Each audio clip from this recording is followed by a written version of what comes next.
do that. It's way easier. We're recording now, so hello everyone. Okay, well let's jump in and get started. But real quick before we do that, there was a guy, Christopher. Shit, I should see who it was. Christopher. A gal that does, yeah. So Christopher, and then another gal that is the contact center person. Carla. She was on, and then somebody else. We did a demo.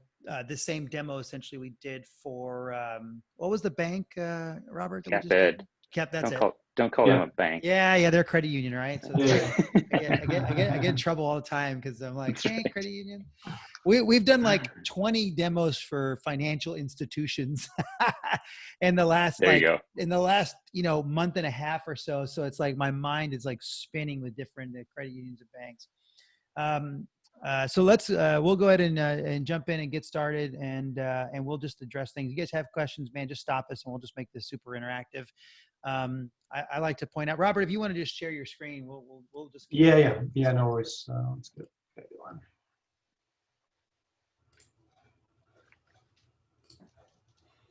was probably our account manager, Eli, that was on the call as well. Yep, that's it. You're right. All right. Do you want to say anything, Rick, or shall I? I do. So let me thank you. There we go. That's from the last demo that we just did. Sorry.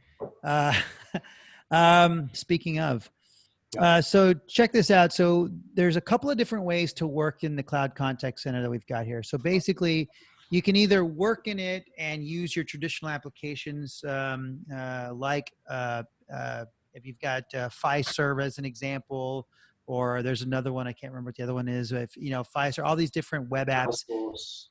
And so everyone who works in these different apps, we can build these different apps in and have them just sitting on the screen, so people continue to work in a single pane. They're not flipping through different browsers and different things. It's all sitting here. And then we can certainly pull in the data that we need to pull into those applications from the calls. So there's just two different ways to work, and I'm going to just kind of explain the difference. So on the left-hand side of the screen, you'll see everything that has to do with essentially the telephony part or the call queues, and everything to do with interactions is what we call it. So this is our pure sort of interaction side. That stays static. You see this all the time. It's where agents log in. This is the agent view. It's where agents log in, and where you see what queues you're logged into. You see the different queues and people waiting in the different queues. If you're transferring things off, you're transferring things off. One thing that sets us apart, and it's a little bit different, and on the telephony side, is you can either use the built-in phone that's on the left-hand side here. It's in there. You don't see it yet until you log in and until you actually take a call or make a call. So you can use our WebRTC phone that's built into this. So if you're using that, that's great. Or the system will call out to any system. So if your user has G12 UCAS, that's great. It'll call out to their 10-digit number. If your user has a soft phone from G12, there's the soft phone that'll be in front of them on their PC there. Or if you've got a Cisco phone and they've got a Cisco platform and they're not ready to swap out the Cisco platform just yet. Everyone has headphones attached to their Cisco phones already, all that good stuff, but they're looking for the omni-channel functionality, or they're looking for some additional sort of functionality, then we can overlay right over that. What I will say is that it's nice to be able to do the SIP trunking into that platform, or PRIs, whatever it is, right, that we provide, so that we've got end-to-end management of the call, right? So we can see the call come into the contact center. If the system's calling out because we're laying on top of whatever phone system you've got and we're calling out onto a phone system, we hold that call open. So it doesn't open and close. It stays open so we can transition calls to and from that connection, right?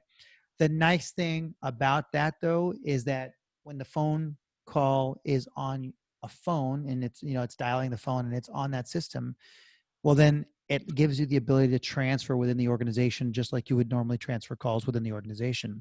A lot of the cloud telephony platforms are very siloed and don't offer that. And so we like to kind of make that differentiation up front. And then you'll see in the demo today, you'll see that, like I said, the two different ways to work using the applications that you have on the very top of the screen there, and having those all built in with some light API calls so that we can populate some things for you and bring some accounts forward, that sort of thing. And then we have a much heavier business automation platform. We call it the cockpit, or it's our built-in process engine that then takes repeatable processes that a contact center may experience. It takes those and we create those processes and we put them off the dispositions of calls, essentially, right? You can put them off to the right-hand side there, and we'll show you that in a second. And you can work through business automation, and you can connect more deeply or integrate more deeply into the applications that you want. And then you start working in just our platform here, but you're touching 5 or 6 or different applications, but you're only looking at this one screen. Right. So there's several different ways, a couple different ways to work in there. So with that, I'll hand it over to Robert and let him kind of get started and talk through kind of what you're looking at here. Any questions so far, guys? Nope. Okay, cool. All right, Robert. Oh, go ahead. Yeah, no, I was gonna say, I guess, are you familiar, or which contact centers are you familiar with today? What contact center software providers have you seen? So we've spent a lot of time in the Cisco contact center space, and then we've dealt with InContact is one that we've used for the cloud side of it. We've seen TalkDesk, and then we have been diving into Genesys. Okay. Let me, Robert, sorry, I don't mean to take your thunder. I'm going to say something real quick about Genesys here.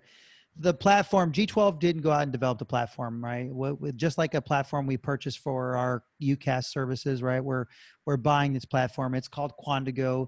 The CEO of Quantigo is the former CEO of Genesys. So you'll see some things that are probably pretty similar because all of the leadership from this organization, including Robert, as an example, who spent 12 years with Genesys, that's kind of their Genesys. So, okay, sorry, go ahead, Robert. I joined Genesys in '96, so I had 12 years and saw growth from. I think when I joined, we were less than 100 people worldwide, and I left, we were 1,500 people worldwide. So not a bad run, but nevertheless, it was time to move on. So yeah, what we're showing here is obviously the agent desktop, as Rick was just explaining. What you find typically in the contact center, agents layer in a whole bunch of they have access to a whole bunch of applications in order to be able to solve a customer problem. And very often what you'll see is the agents have to copy and paste from system to system, and inevitably as a result of that, you'll end up with mistakes in the copying and pasting. You end up with errors in rekeying, and all of those errors and mistakes, they take time. They add time to the average handle time. When you deploy a system like ours, what you inevitably do is you take that 5-minute call duration and you're taking 25 to 40% off the average handle time. So if you can go into any contact center customer and talk about saving them anywhere from 1.5 minutes to 2 minutes in their call durations, that's immediately a huge opportunity to bring efficiencies into the contact center. Allows me to take on more calls, get through more customers with the same number of people. So it really gets to the heart of the problem in contact centers, which is all around the optimization of people and solving this kind of expensive resource versus the efficiency calculations that need to get done. And so, what we've seen with our platform being deployed is the ability to do that. And so what I'm going to do is I'm just going to make a quick call in to the platform here, just so that I can show you a screen pop here. Just hopefully that's, let me do this, sorry.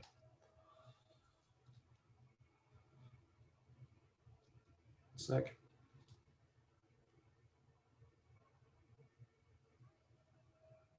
Sorry about that. Just give me a sec here. I'm just trying it on my cell phone today. All right, so I'm going to, in the meantime, I'm going to set myself on the take calls. Now you can see the call, there's one call in queue there, and the call answered, and immediately we're going to do a screen pop based off of data that we've collected. So this call didn't go in through any IVR, of course we could have done that, but now we have the phone in, the calling number, we can put the call on hold. But obviously the key thing here is on the right side of the screen, using our 360-degree view, what we call the agent cockpit. We've been able to display all of this information related to the customer. Why did the customer call in? What channel did they use? What did we do previously? And so you can see here, 12 emails, 78 phone calls, 7 chats, 3 Facebook messages. And as a platform, we support all of the omnichannel channels. So email, telephony, web chat, Facebook Messenger, WhatsApp, Viber, SMS, email. We have a knowledge base and things like that. So I'll just go through this at a super high level. Each of these panes that you see here, each of these little frames with information in, can be customized to the requirements of the customer. The data can either come from our system, if it's been configured that way, or it can come from the customer system. So in this case, for example, this came out of our environment, but let's say we integrated into Salesforce.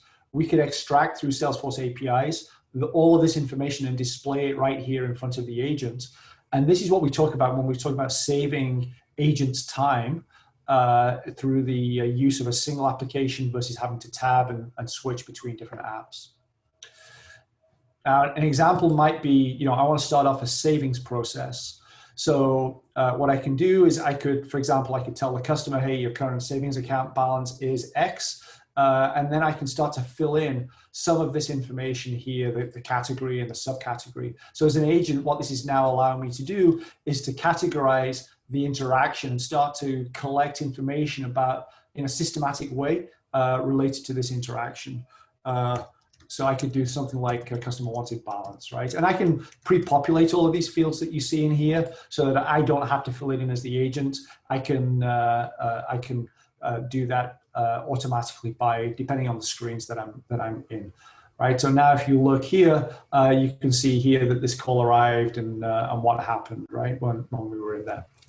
Now let's say, as a customer's asking me, okay, can you help me do something, right? I want to dispute an invoice, a typical contact center type activity. Well, up in the top right, we have our knowledge base or access to our knowledge base. Now I can look up what that dispute and invoice process looks like. And I can also offer online, imagine this was your website or a customer's website. I can also pull back the dispute of an invoice knowledge item in exactly the same way, right? So you see here, I'm looking at dispute and invoice, that's one topic, but for an agent, we display slightly more information. So you can see this can be kind of like a training note or a script that we can present to the agent for this particular topic that we want the customer to go through. So I'm actually going to put that, pin that, if you like, and put it in the knowledge box. So coming down here, that says, okay, I want to now focus on disputing an invoice. So let me just do a quick, simple, sorry, didn't mean to do that. Let me select the right one first, sorry, contact registration. What I want to be able to do now is to say, okay, let's utilize this information related to the knowledge box. Let's utilize that over here. So you see this little button down here, insert knowledge box. Now, when I click this box, what's going to happen is we're going to pre-populate. So we've already pre-populated the type of activity. We can say that this is an inbound phone call, and then I can insert this into here. And so this pre-populates the category and the subcategory and also applies some information in here.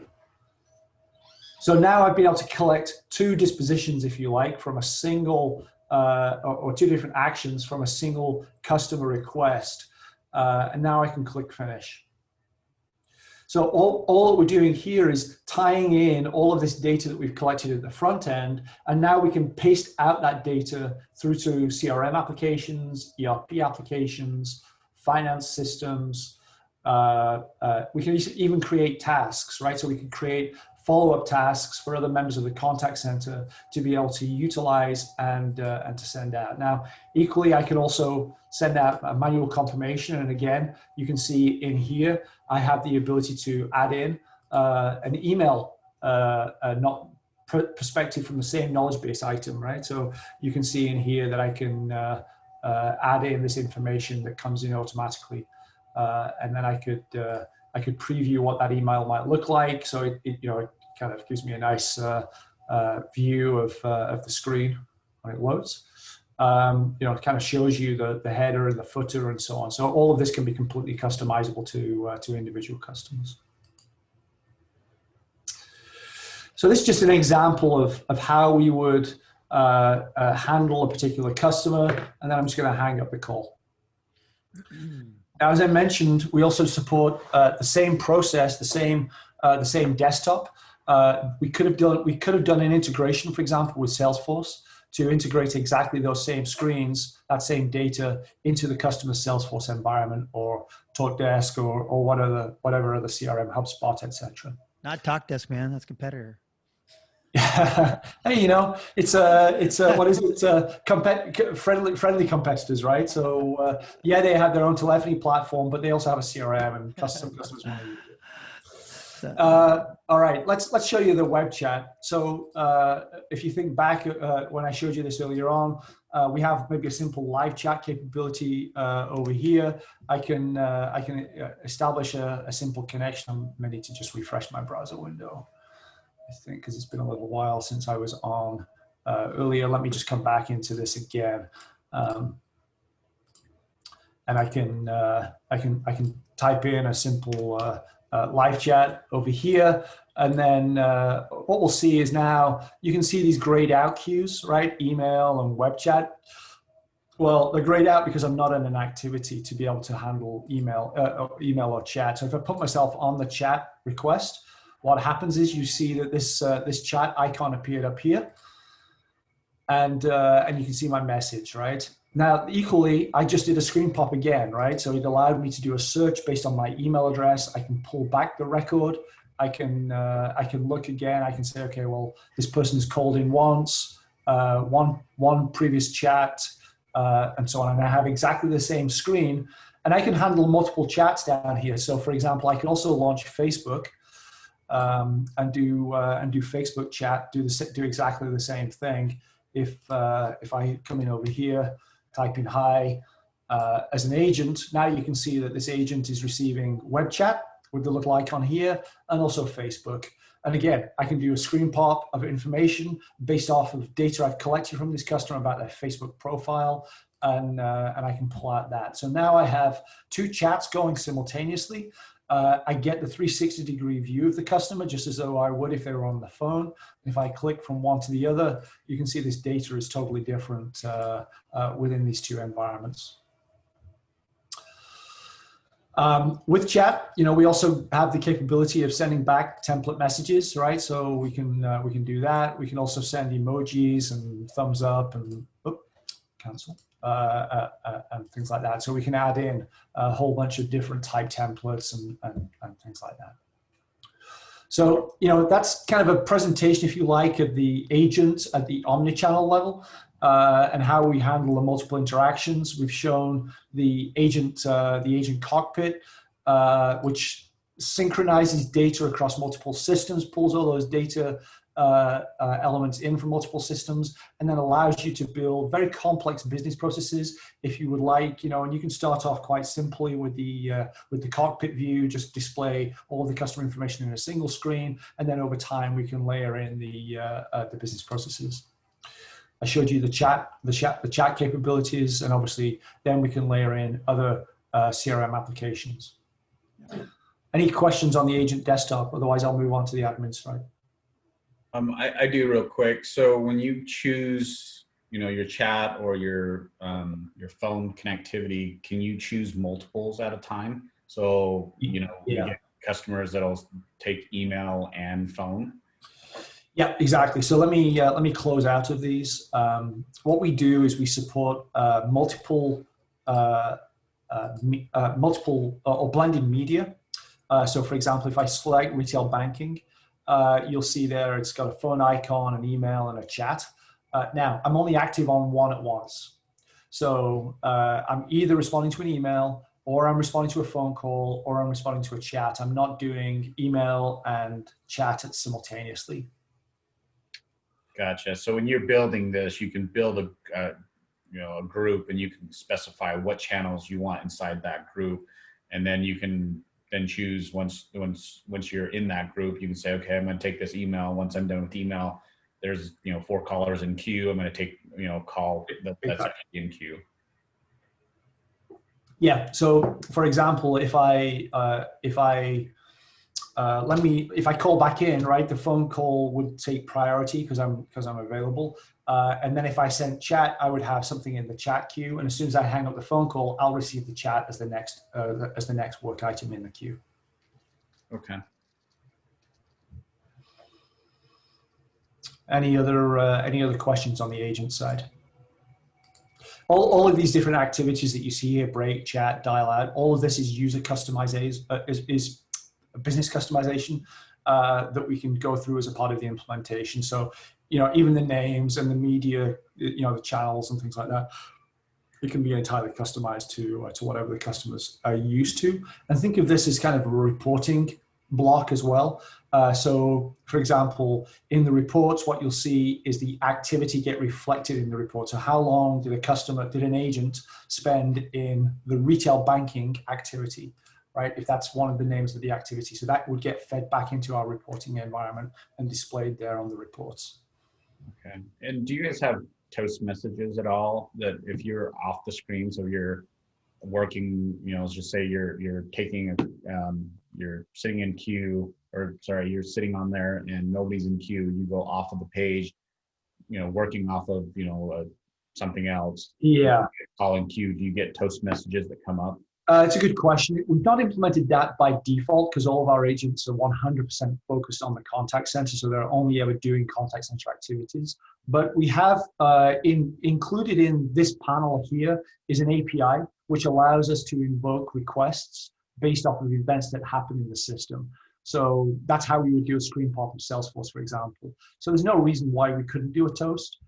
Through an API, it'd just be a little drop in, and that's actually a really good idea. It's not one that we've been asked before.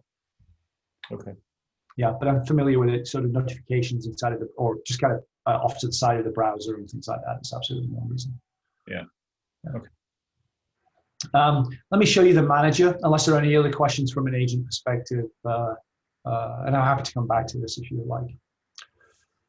So yeah, let's just start right there since we're there. On the so this is the visual dial plan editor. It's kind of building the IVR and the queuing.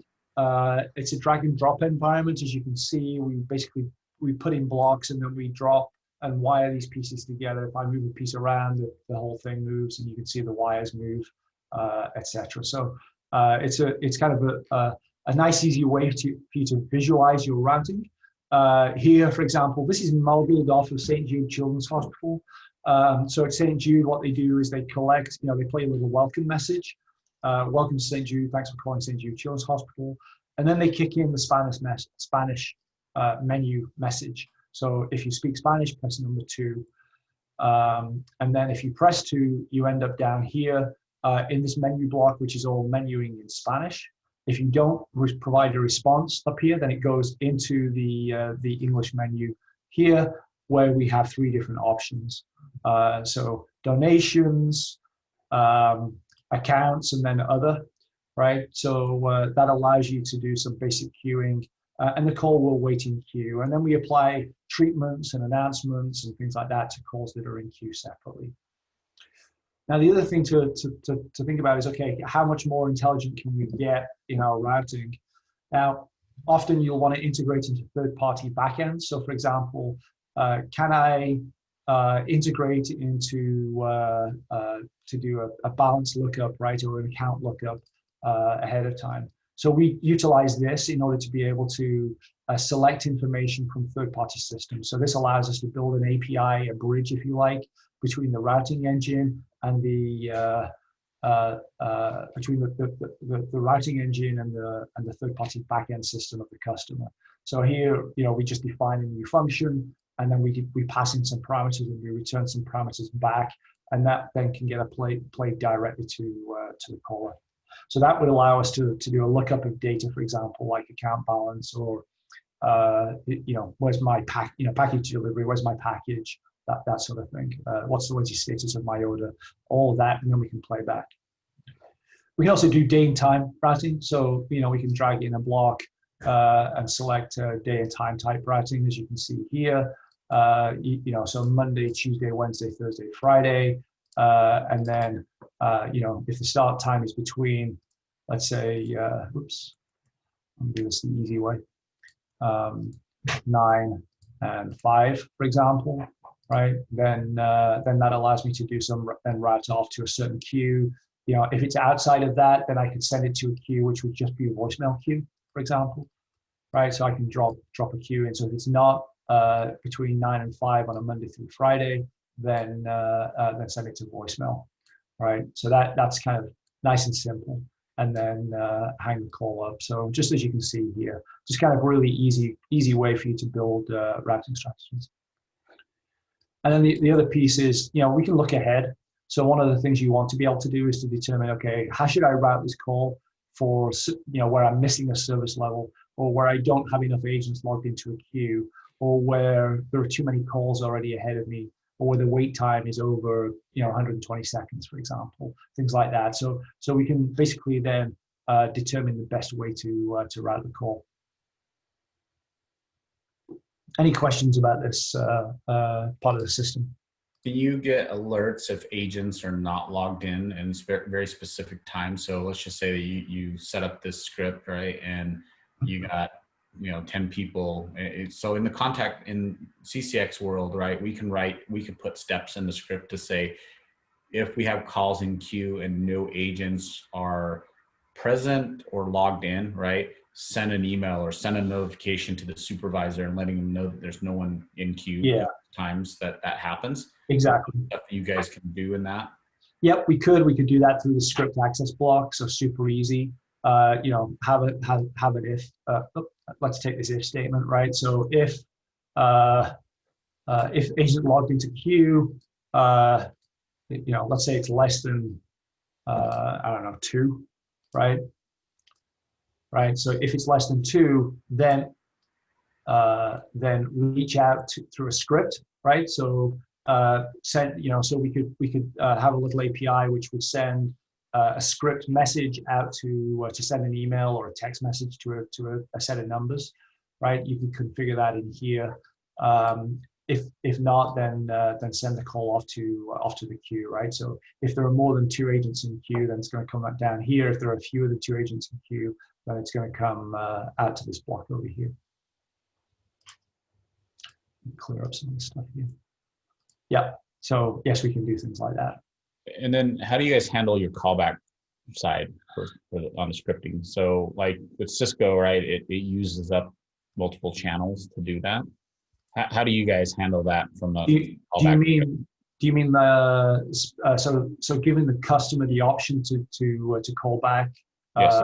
Instead of waiting in queue? Yeah. So we have kind of a notion of a virtual queue, or and basically, what we were able to do is to collect how long you'd like to, so either, do you want to wait?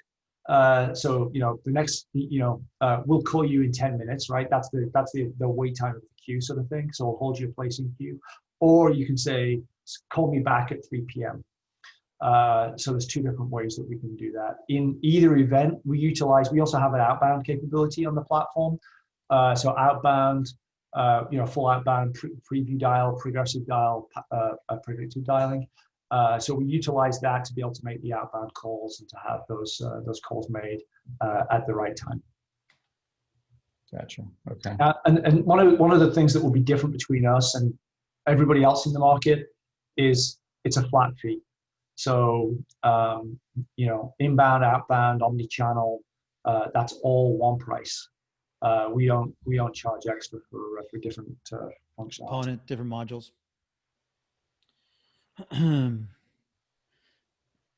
So Did that answer your question, Newt, about Yeah. the callback? So Yeah, it's Yep. either instantly or, or we schedule it. What does it do, Robert, with the schedule? So if someone schedules a 3 o'clock and it's, and it's noon, what happens then?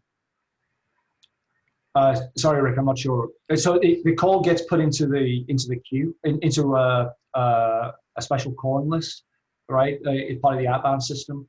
And so it sits there until it gets to 3 o'clock, and then somebody on an outbound. So for example, I could be in my agent desktop, I could have an activity or a channel which is preview dial. And then at 3 o'clock, I hang up the phone, and at 3 o'clock it comes up and with a preview dial request, which is the next item we need to work on. And so that just I only tee that up because we just answered that question like an hour ago. So the agent actually sees the call being sent out to the customer before, because in other systems, right, it just puts it in queue, and then when that time comes, the system then calls it back. But the agent, if you don't have any database dips or anything like that, right, they don't know that information that's actually being scheduled or called back at all, right? And so in your guys' system, agent does see that is a callback that has been scheduled. Yeah, exactly. And you can do it as a preview. You can do it through an automated dial as well, progressive or predictive dial. But yeah, it's the agent will know that this is a callback. Gotcha. Okay. All right. So a couple of other pieces to kind of show you a super high level dashboard. So we have a real-time view here, not to belabor the point about this view because it's really not very helpful. But all of the data items that you see on here are available through an external API. And what we typically do is, the reason, so first off, all of this data, external API, onto a web page, put it on a large screen TV, and then, that's kind of the replacement of your wallboard. With remote centers where you've got today agents all working from home, that same web page could be provisioned as a tab inside of the agent desktop up here, or as a separate browser tab if you would like, where you could pin it off to the side and just kind of have it there. So that shows you what your current contact center performance is, what the current activities are, service levels, wait times, talk times, etc. So we can make all of that data available through a third-party API. Obviously, you can see down here that we have an agent that's been in the retail banking activity for the last 10 minutes. They're waiting for a phone call. They're operating off chat, email, and inbound calls, email, and chat. And so you can see the different channels that they can be a member of. And then you can also see for this agent what the average talk time was, what the average handle time was, what their current extension number is, and things like that. If I wanted to, I could click on this icon here to monitor and whisper coach to the agent to help them through any particular tough interactions.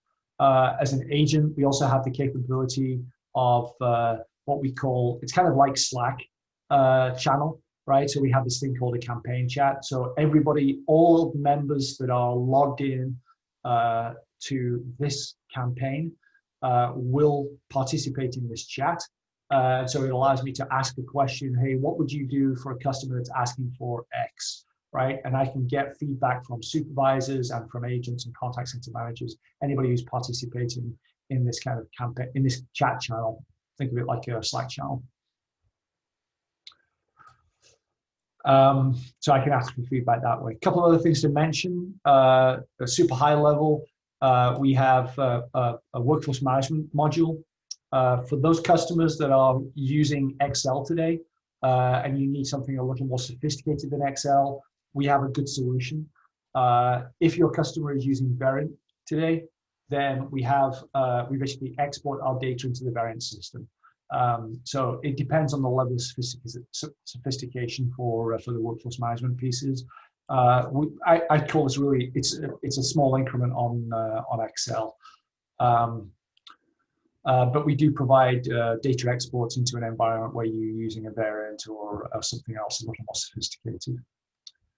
The other piece to show is the quality piece, and we think of quality in two ways. One is customer satisfaction. where you want to present the caller, the person that the customer that you've talked to, with an email or a text message or an IVR prompt at the end of the call to ask them, what they thought of the service that they had, perhaps run through some very simple CSAT mechanisms. And the second is supervised quality, where the supervisor gets to say, listen to the phone call, determine that the salutation was off, or that they didn't ask the right question, they didn't offer the upsell product, those types of things, and then be able to capture and provide that feedback directly to agents. So you can put some of these screens. You can basically have your supervisors monitor calls and then send back that monitoring directly to the agent. All of our reports, all of the data from a reporting perspective, we make available through a BI tool. So we have our own BI tool that we partner with, and we can bundle as a part of the sale. Or we can integrate into third-party BI tools if your customers already have a BI and they just want us to data dump out of our system into there so they can build their own reports. That's totally fine as well. I can't do a live demo of the BI tool, but I can do some simple screenshots here for today. So all of the data is obviously representative, but all of the regular contact center metrics that you would expect are available: service levels, answer rates, calls per hour, etc. One of the nice things is the ability to be able to say, one of the questions that we were just asked by our last call was, can you tell me every Tuesday what the average service level was? And can you show me where there are differences? So why was there a difference this Tuesday versus last Tuesday? And so to do that, it's quite straightforward. You just select the weeks or the months you want to look at, hit the day Tuesday, and then you'll get a nice average graph as well as the kind of the individual Tuesdays. And then you can drill in by clicking on these charts. So these charts are interactive. I can click on them to drill in to get another level of granularity that I don't have. But then just after that, they said, but we'll just take all the data and dump it into Power BI. Yeah. So they wanted to be able to put it in their own environment, but nevertheless, we can do that. There's a whole bunch of different charts here. I mean, inevitably what you'll typically find is, or what you probably already know, is your customers come and say, okay, well, here are the 10 reports that I want. Can you emulate those reports? And so you start out by delivering those 10 emulated reports. So the answer is yes. We can emulate those reports, and then over time you kind of show them these additional features and say, oh, but did you think about visualizing this data in this way versus that way? And so, just to give you some examples, these are some examples of some of the core reports that we've put together over time. Yeah. So we covered the quality already, Robert. There's the Good. Reporting, the planning we did, outbound. So the different outbound capabilities for. Yeah. Just one other thing to talk about on outbound is we have agent scripting. So the ability to deliver a script for both outbound actually and inbound, as well as customizable dispositions. So at the end of the call, you want to know something more than just did we talk to the customer. You want to know, did the customer, if it was St. Jude's, right? Did I receive a donation? As an example of a disposition code and stuff like that. And then there are some high-level supervisory kind of administration components like users, how you configure users, how you configure skills, queues,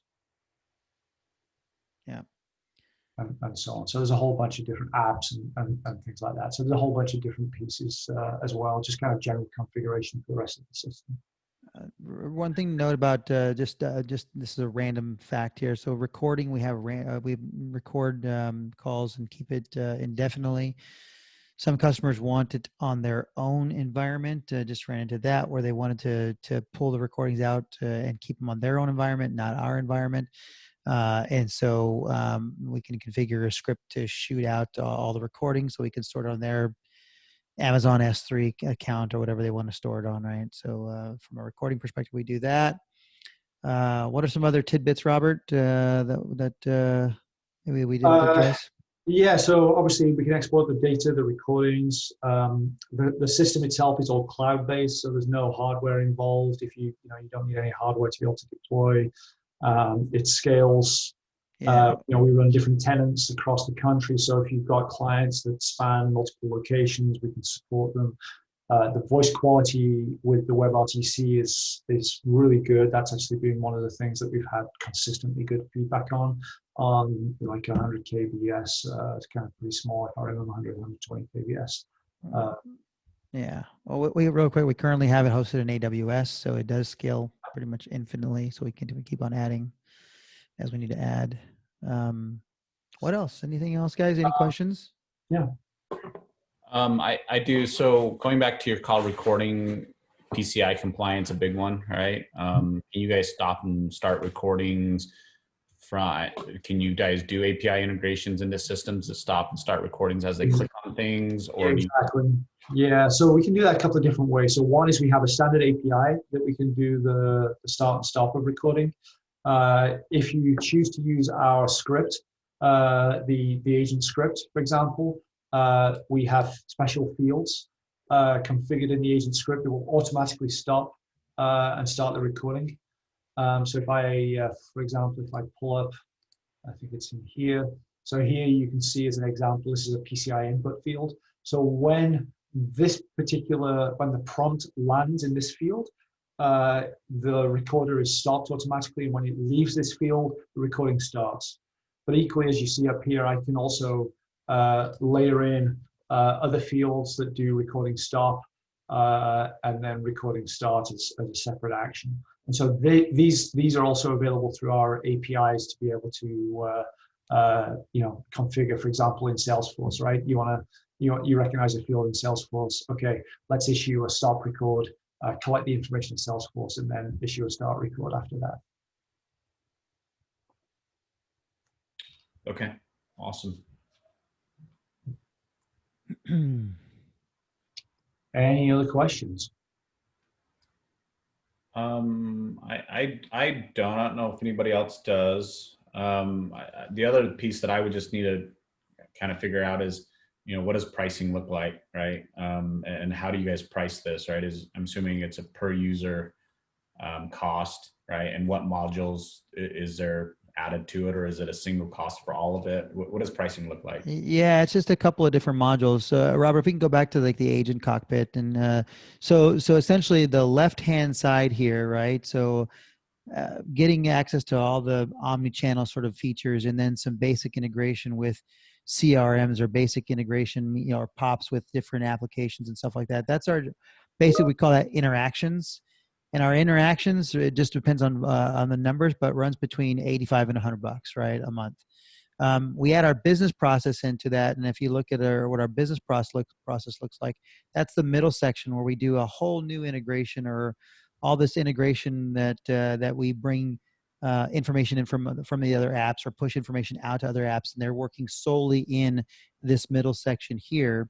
Then we add something, I think it's $1.25 or something like that we're looking at from a pricing perspective to build in those things.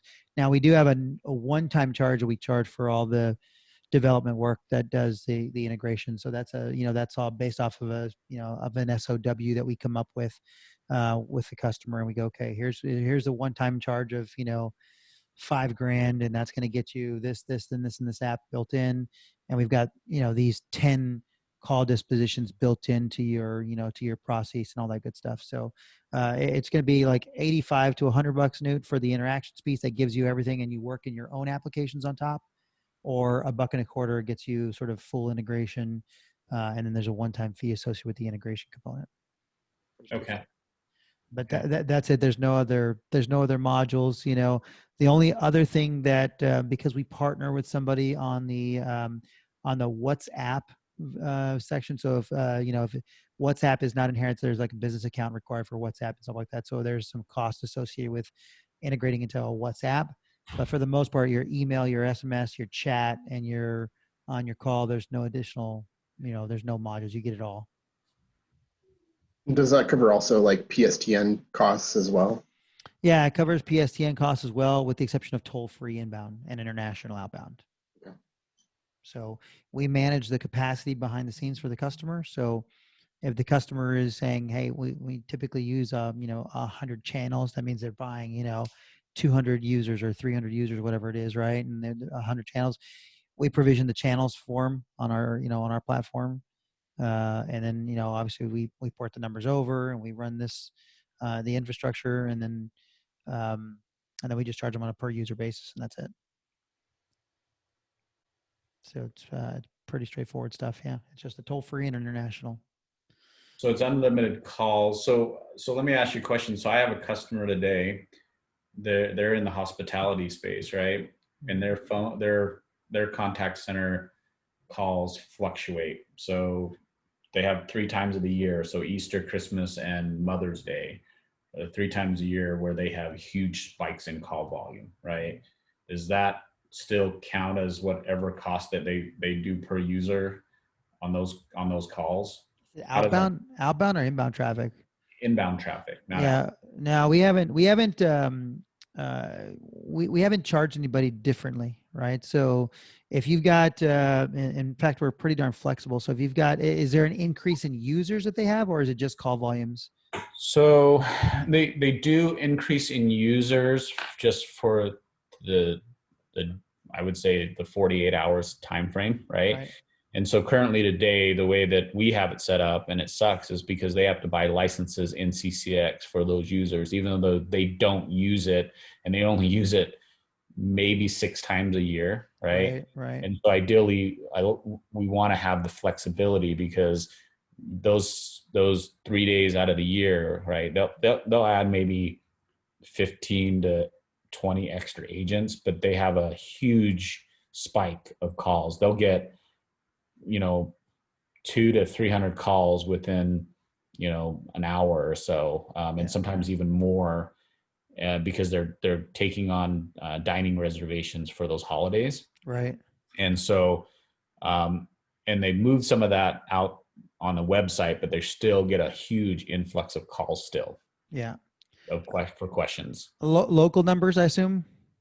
Yes, they're all local numbers. Nothing on the toll-free side. Yeah. No, that's. I think we would just be flexible with them, right? We would just say, all right, let's just increase your users, and here you go. And no, I don't care about the amount of inbound capacity you chew up, as long as you're paying for users. You'd probably pay for the users for the month or something like that. You know what I mean? So that there's some cost associated with it. Obviously we wouldn't want to do it just for a day or two, and then be, okay, you paid an extra, a couple of days or something. But yeah, we'd be flexible and increase the capacity or increase their, their user count. I assume with CPX, they're buying them for the year though, right? I mean, that's, if I remember Cisco, that's kind of how they charge. Well, they're buying it for the year right now with Cisco, right? So they're buying it for the year now. I mean, they're on an EA, so they're buying it for the 3 years, right? Oh wow, yeah. For it, and ideally, I'm trying to find a better solution for them, because I mean, their contact center is not huge. I mean, it's probably maybe 100 agents total across all of their retail space. But when those times come, right, it spikes to 130, 140 agents, and they get the same amount of calls in those 2 days than they do the entire month that they normally get.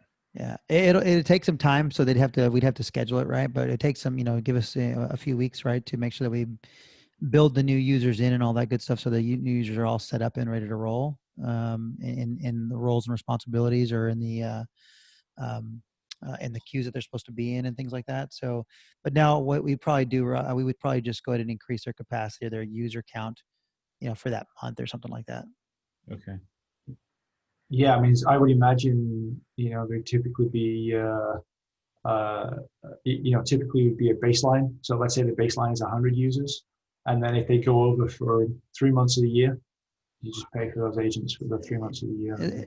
And like In Contact has got named users, right? The active users and named users, right? So then you've got some named users. I mean, we did a demo for 2,500 users, and they had 1,500 users, active users, and another 1,000 users that were named users.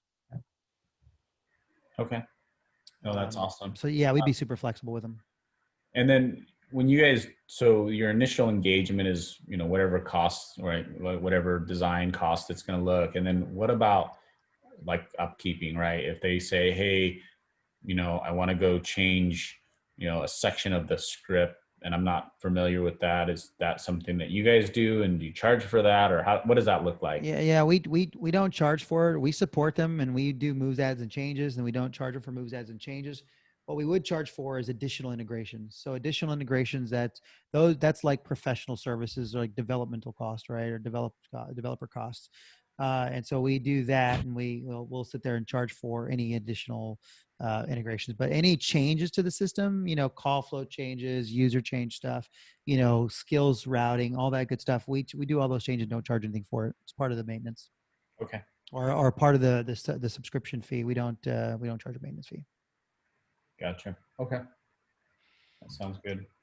I think the big thing is that we're able to do the whole SIP trunking and lay right over an existing system, right? So it's not a full rip and replace. So if you're looking at Ring Central as an example, you're looking full rip and replace everything. Here you go. Here's UCAS and CCAS. Whereas we can sit there and just say, we'll just address your CCAS and we'll do it right over your Cisco platform right now. And then we'll look to do your trunking on that or something like that. But that's pretty, we're pretty excited about that.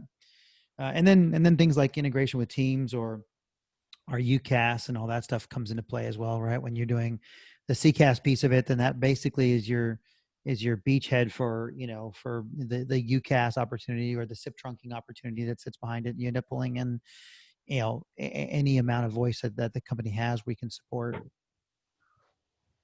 Okay, so that's good. Any additional questions, guys?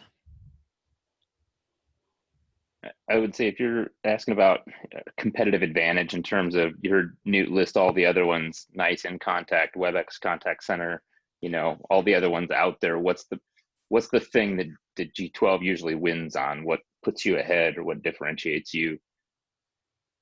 I think it's going to be the deployment time, the support time, because I think you're going to be able to get a lot of the. I think you'll be able to get a lot of the features from a lot of the different providers. So it's not sitting there. Sorry, I got like 8 phones going off. So it's not like it's not like the feature set is super different. What I will say is our business process engine is a differentiator. The business process component, where we can tie into any application that you've got that's web, except for, you wouldn't believe this, but last week we had 2 weeks before, we had 2 demos that we did in the same week that they both used AS400 systems. And we're like, well, what are we doing there? But other than that, I think that's the business process where we're able to drive the entire, every disposition of an agent and drive it to completion, and not just one disposition, but if there are several dispositions within that same call, running those business process automations, right? Running those, I think, is a big differentiator. I think you see the basic stuff that we offer, which is the interactions piece. That's what everybody does for the most part, and then they give you some pretty, kind of, diagrams on it, all that good stuff. But when we're talking about the deep integration and shaving off, minutes and seconds off of an agent's time, that's when it becomes a big deal, because then you're talking about resources now that the call center is now saving. And it is basically, it's like football is a game of inches, right? It's like the contact center is like a game of seconds, right? If you can shave off, 20 seconds off of an interaction, and you do it across the contact center thousands of times a day, then you start to add up to some real resources. That's why when it's crazy when we put pricing out, there's a shocking to me coming from the UCAS space and adding CCASs and sitting here and going, it's $125 a user. And at the beginning of that, I'm sitting there going, holy shit, are they going to buy that? Are you serious? And no one flinches they don't bat an eye. It's because you're getting in between their customer and them. And that's either keeping a customer or bringing on a new customer, right? And creating efficiencies within their organization. It's worth so much more than I ever thought. And so I'm sitting there going, wow, UCAS and SIP trunking is so damn boring, because now you're really getting into the business and creating these efficiencies for the customer. And you're doing it at a price that really is, I mean, what are you spending hundreds of thousands of dollars and then tens of thousands of dollars, or maybe hundreds from a maintenance perspective, when you're coming from a classic system. A buddy of mine is the chief architect at T-Tech, right? And we talk about large contact centers on a pretty regular basis, and the amount of money that those guys pay to T-Tech is ungodly. And I'm just like, wow, holy smokes. So we're pretty excited to be in this space where our you know our the way that we're kind of blending it into our UCAS and or setting it over an existing system is pretty exciting to us. Cool. Thanks. Yeah. Anything else, guys? Is someone really called Nate Dogg? Is that Oh yeah, someone's? that's me. I'm the real Nate Dogg. That's right. I'm sure you get it every single call, but I was like, I just saw that and I'm like, really? That's fantastic. Okay. Well, yeah, if you guys have opportunities, bring it to us. I mean, we basically sit here and do this all day long, Robert and I, and we're, SIP trunking, UCAS and CCAS. We're sitting, I mean, this is what we do. And I think your customers will find us that, we're pretty supportive when it comes to an environment and pretty flexible. Awesome. So, Well, yeah. I appreciate your guys' time. And I know these guys, they'll have more stuff. And hey, Rick, I don't know if you have a little bit of time. Could you stay on just a little bit? Yeah, absolutely. All right, guys, take care. We'll see you guys. Thanks a lot. Thanks, everyone. Bye-bye. Thank you. Thanks.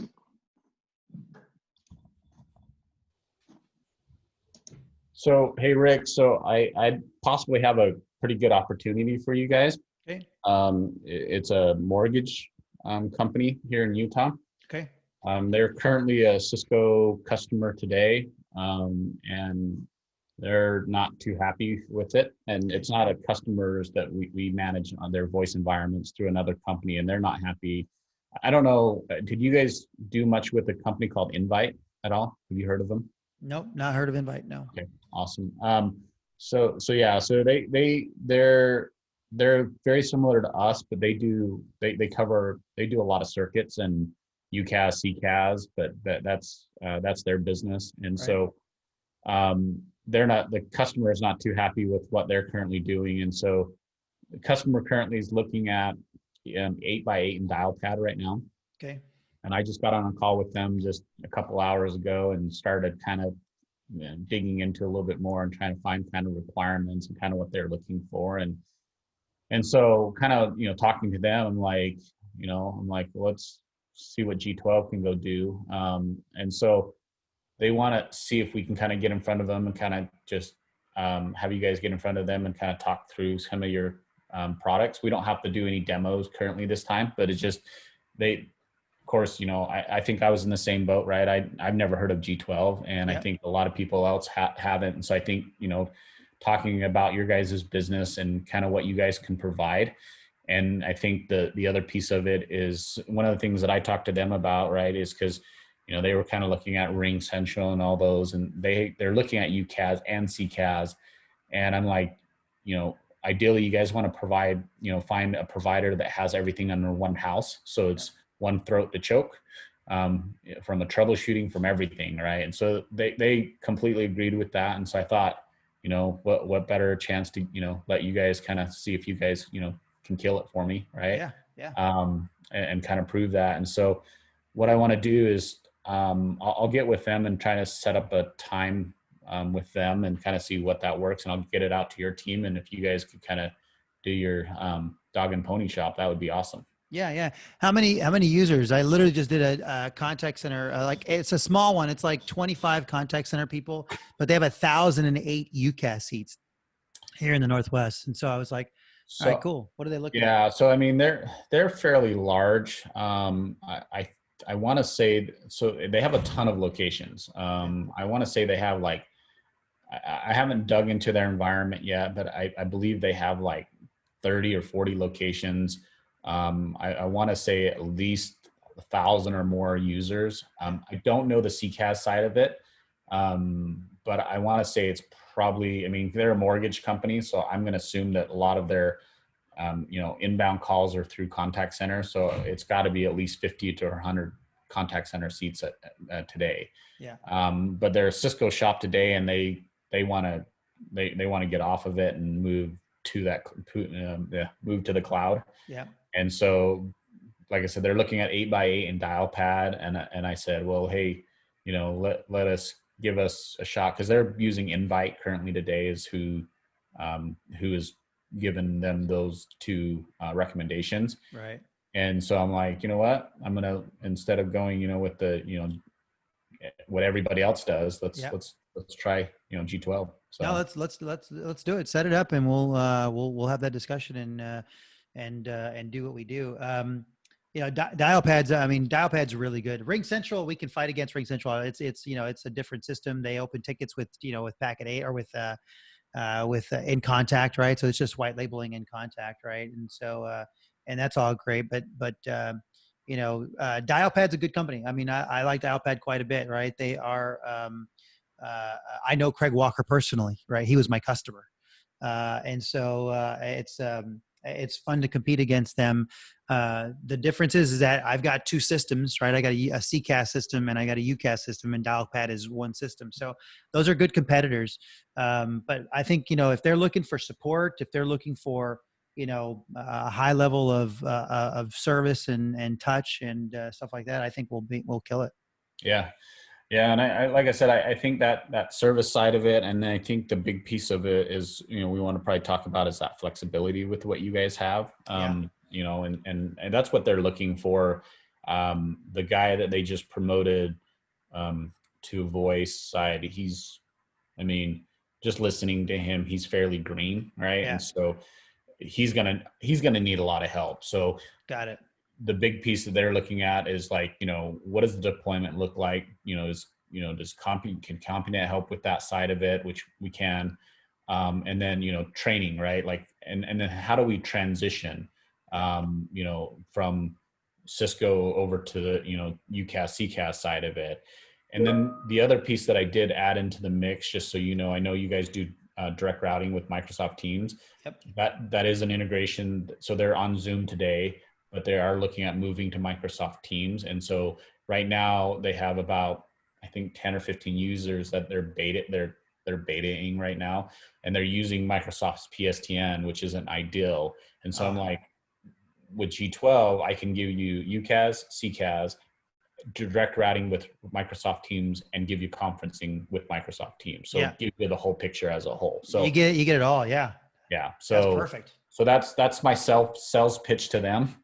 So I'll work on getting that scheduled, and I'll let you guys. I'll just throw out a couple time for you guys. We'll be probably like 60% or 50% of what Dialpad charges do. I don't know if the cost matters at all, but we'll have to be pretty like figure out where they're at, because we would come in standard pricing. We would come in way below like a Dialpad.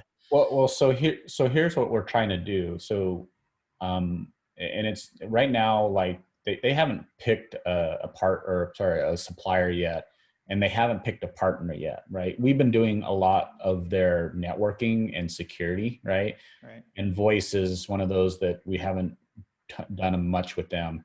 Yeah. And so it's between us and this other company called Invite. And so my proposition to them is like, hey, Invite is giving you, these guys that have plain Jane that, everybody knows about, right? Yep. Let me give you something that is a little bit differentiator and that can provide you your Microsoft direct routing. And that was something that they're like, oh, and they were kind of 3 weeks already in, or 2 weeks into this already. And they wanted to kind of make a decision in here in the next couple of weeks. And I've actually changed their mind. They're like, well, I want to kind of understand what G12 can give us. Perfect. And so we're willing to give you guys more time to dive into it. So ideally this conversation will be, letting them pick a partner, and then also a supplier, which is, would be you guys, right? And then digging into it. And then from there, ideally what they want to do is they want to do demos around what you guys have and what Dialpad has, an 8x8, and then kind of make a decision from there. And then cost will of course will always be encompassed into that piece of it. Perfect. Yeah, no, we should, 2/3 of that is us winning, right? You go cost and support and deployment, those three components. Oh, we've got that. So we'll see. That's a big piece of it that we we should come in ahead of everybody else in that space. So, well, yeah, bring it on. Let's go get it. Okay, that sounds good. I'll get something. Let me figure out their schedule, and I'll shoot it over to you with a couple times and let me know what works, and we'll go from there. Perfect. Sounds good, buddy. We'll catch you later, Newt. Okay, man. I'll see you later. Yep. See you. Yep, bye. Bye.